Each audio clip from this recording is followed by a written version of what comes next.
दोस्तों, अगर आप ट्रेडिंग करते हैं और वॉल्यूम का यूज़ नहीं करते तो आप बड़ी मिस्टेक कर रहे हैं, क्योंकि हर एक प्रोफेशनल ट्रेडर वॉल्यूम का यूज़ करता है। वॉल्यूम की हेल्प से आप काफ़ी कुछ पता लगा सकते हैं, जैसे strength of trend, trend reversal, real breakout, fake breakout. Volume को यूज़ करने के लिए आप ट्रेडिंग व्यू में सर्च करें वॉल्यूम। इस पर क्लिक करने के बाद आपके ग्राफ के नीचे वॉल्यूम प्लॉट हो जाएगा। वॉल्यूम का सिंपल मतलब होता है कि किसी पर्टिकुलर टाइम फ्रेम के अंदर कितने ट्रांजैक्शन हुए। जैसे कि ये 1 घंटे की टाइम फ्रेम है, तो मान लीजिए कि 1 घंटे के अंदर अंदर 1 लाख शेयर की डील हुई, मतलब 1 लाख शेयर किसी ने बेचे और सामने 1 लाख शेयर खरीदे गई है, तो वॉल्यूम हुआ 1 लाख। अगर शेयर के ट्रांजैक्शन कम होते हैं तो वॉल्यूम के बार स्मॉल रहेंगे, और अगर शेयर के ट्रांजैक्शन ज्यादा होते हैं तब आपको वॉल्यूम के बार बड़े बड़े नजर आएंगे। चलिए समझते हैं कि वॉल्यूम की हेल्प से हम किसी ट्रेंड की स्ट्रेंथ कैसे पता लगा सकते हैं। ये कॉन्सेप्ट सीखने से पहले आपको ये समझना जरूरी है कि वॉल्यूम डाइवर्जेंस क्या होता है। बेसिकली वॉल्यूम डाइवर्जेंस 4 टाइप्स के होते हैं। फर्स्ट, जब प्राइस इंक्रीजेस हो तब साथ में वॉल्यूम भी इंक्रीजेस हो, तो इसका मतलब ये अपर ट्रेंड में लोग हाई प्राइस में भी बाय करने में ज्यादा इंटरेस्टेड है। प्राइस के साथ साथ वॉल्यूम इंक्रीजेस होने का मतलब हुआ कि यह ट्रेंड स्ट्रांग है। एग्जाम्पल के लिए मार्केट यहाँ higher high and higher low में मोमेंटम दे रहा है और साथ में वॉल्यूम भी हर बार इंक्रीज हो रहा है, मतलब ये एक स्ट्रांग अप ट्रेंड हुआ। ऐसे ट्रेंड में हमें बाय करने की अपॉर्चुनिटी फाइंड करनी चाहिए। दूसरा डाइवर्जेंस है कि प्राइस इंक्रीज हो लेकिन साथ में वॉल्यूम इंक्रीज नहीं होता, वॉल्यूम डिक्रीज होने लगता है, मतलब ये वीक ट्रेंड है। ऐसी स्थिति में हो सकता है कि या तो ये ट्रेंड अप ट्रेंड में से डाउन ट्रेंड में रिवर्स हो जाए या फिर एक साइडवे मूवमेंट मिले। जैसे कि यहाँ पहले मार्केट हायर हाई और हायर लो के स्ट्रक्चर में ऊपर की तरफ मूवमेंट दे रहा था और नीचे वॉल्यूम भी इंक्रीजेस हो रहा था, यहाँ तक कोई प्रॉब्लम नहीं। लेकिन आगे हम देखें तो प्राइस कंटिन्यू ऊपर जा रहा है पर वॉल्यूम इस बार इंक्रीजेस होने के बजाय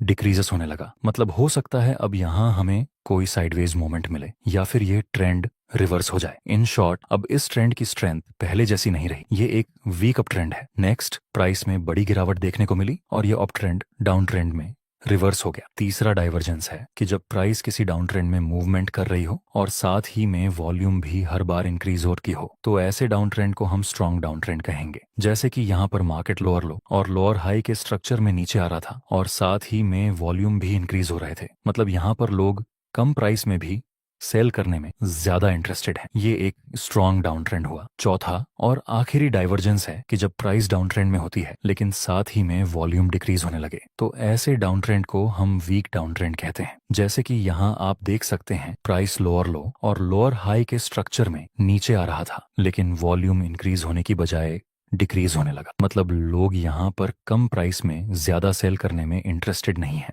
आगे हो सकता है कि ये डाउन ट्रेंड अप ट्रेंड में रिवर्स हो जाए या फिर हो सकता है कि यहाँ हमें एक साइडवेज मोमेंट देखने को मिले, क्योंकि यह एक वीक डाउन ट्रेंड है। आगे हम देखें तो ये ट्रेंड रिवर्स हुआ भी। आप इस तरह से ट्रेंड रिवर्सल और स्ट्रेंथ ऑफ ट्रेंड आइडेंटिफाई कर सकते हैं। दोस्तों, जब आप ब्रेकआउट में ट्रेड करते हैं तब उसमें एक बड़ा प्रॉब्लम रहता है, वह है फेक ब्रेकआउट। आपको अगर फेक ब्रेकआउट को आइडेंटिफाई करना नहीं आता तब आप कभी भी ब्रेकआउट ट्रेडिंग से प्रॉफिटेबल ट्रेडर नहीं बन सकते। इसलिए जरूरी है कि आपको रियल ब्रेकआउट और फेक ब्रेकआउट के बारे में अंतर पता होना चाहिए। चलिए समझते हैं कि रियल ब्रेकआउट कौन सा होता है। जब प्राइस किसी इंपॉर्टेंट रेसिस्टेंस को ऊपर की तरफ ब्रेक करे तो जिस कैंडल से ब्रेकआउट हुआ हो उस कैंडल को हम ब्रेकआउट कैंडल बोलते हैं। रियल ब्रेकआउट के केस में most of time breakout candle का वॉल्यूम हाई होता है। जब दूसरी कंफर्मेशन कैंडल ब्रेकआउट कैंडल के हाई के ऊपर क्लोज हो जाए तब आप बाय में एंट्री कर सकते हैं। इसी तरह जब प्राइस किसी इंपॉर्टेंट सपोर्ट को नीचे की तरफ ब्रेक करे तो जिस कैंडल से ब्रेक डाउन हुआ हो उस कैंडल को हम ब्रेक डाउन कैंडल बोलते हैं। रियल ब्रेक डाउन को फाइंड करने के लिए हमें वॉल्यूम देखना चाहिए। अगर ब्रेक डाउन कैंडल का वॉल्यूम उसके एवरेज से ज्यादा है तब हम इसको रियल ब्रेक डाउन बोल सकते हैं। जब दूसरी confirmation candle break down candle के लोए के नीचे क्लोज हो जाए तब आप सेल में एंट्री कर सकते हैं। दोस्तों,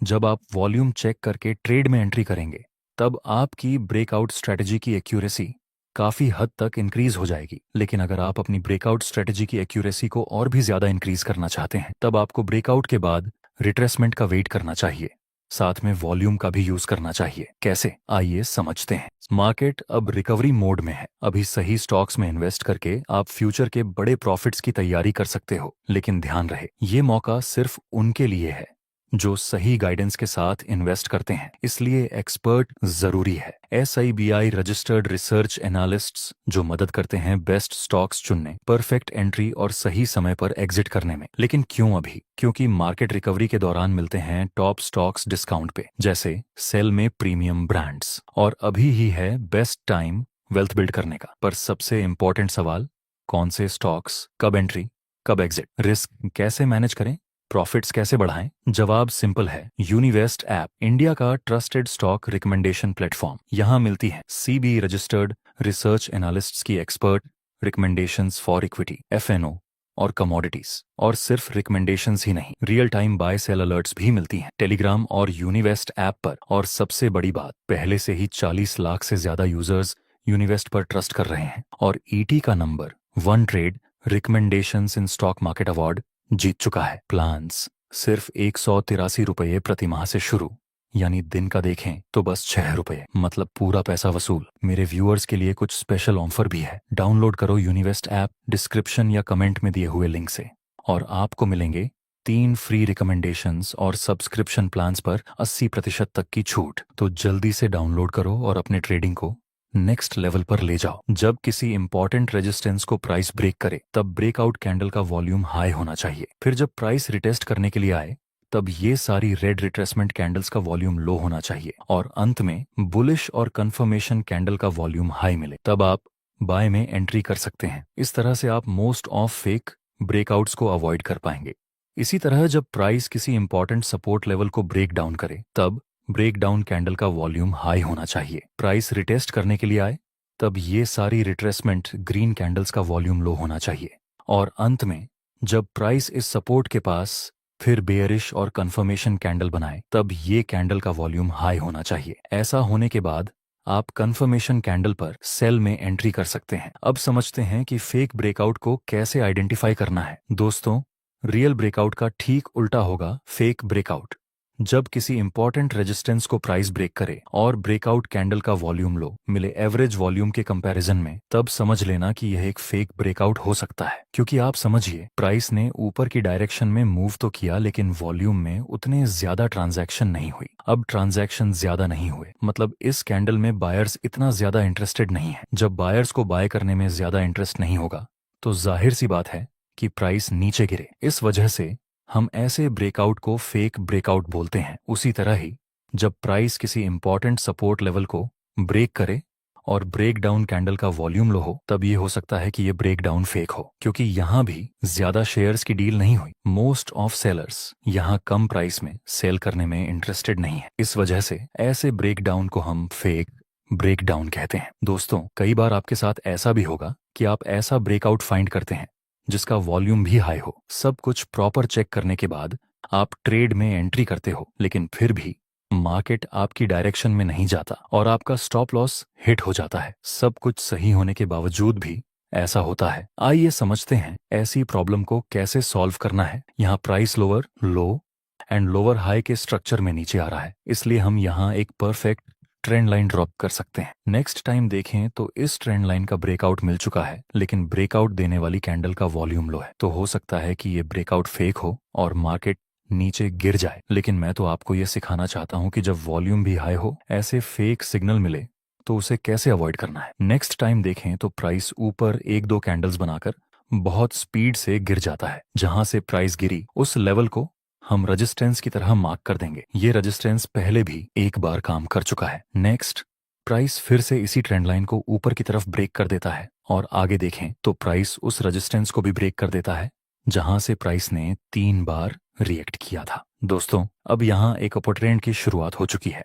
इसलिए हम बाय करने का प्लान बनाएंगे, क्योंकि यह एक अपर ट्रेंड है। नेक्स्ट, प्राइस में कुछ खास मूवमेंट नहीं आया, बस ये सपोर्ट और रेजिस्टेंस के बीच में मूव कर रहा है। अगर हमें इस रेजिस्टेंस का ब्रेकआउट मिलेगा तो हम बाय में एंट्री करेंगे। नेक्स्ट, प्राइस ब्रेकआउट करता है। इस समय बहुत सारे रिटेलर ट्रेडर्स इस ट्रेड में ब्रेकआउट देखकर बाय करने लगेंगे, लेकिन अभी हम बाय नहीं करेंगे वॉल्यूम को चेक किए बिना। हमारी स्ट्रेटजी के अनुसार यहाँ पर ब्रेकआउट कैंडल का वॉल्यूम हाई है, सब कुछ हमारी स्ट्रेटजी के अनुसार चल रहा है। दोस्तों, क्या हमें बाय में एंट्री कर लेनी चाहिए? हम इस ट्रेड में तो बिल्कुल भी एंट्री नहीं करेंगे, फिर चाहे ब्रेकआउट कैंडल का वॉल्यूम हाई ही क्यों ना हो। इसका रीजन है ये रेजिस्टेंस। 90% ट्रेडर ने इसको इग्नोर कर दिया होगा। यहाँ से मार्केट में इतनी ज्यादा गिरावट मिली थी, तो क्या आपको नहीं लगता कि इस रेजिस्टेंस के पास मार्केट एक बार फिर से रिएक्ट करेगा? ये रेजिस्टेंस प्राइस को ऊपर जाने में रुकावट का काम कर सकता है।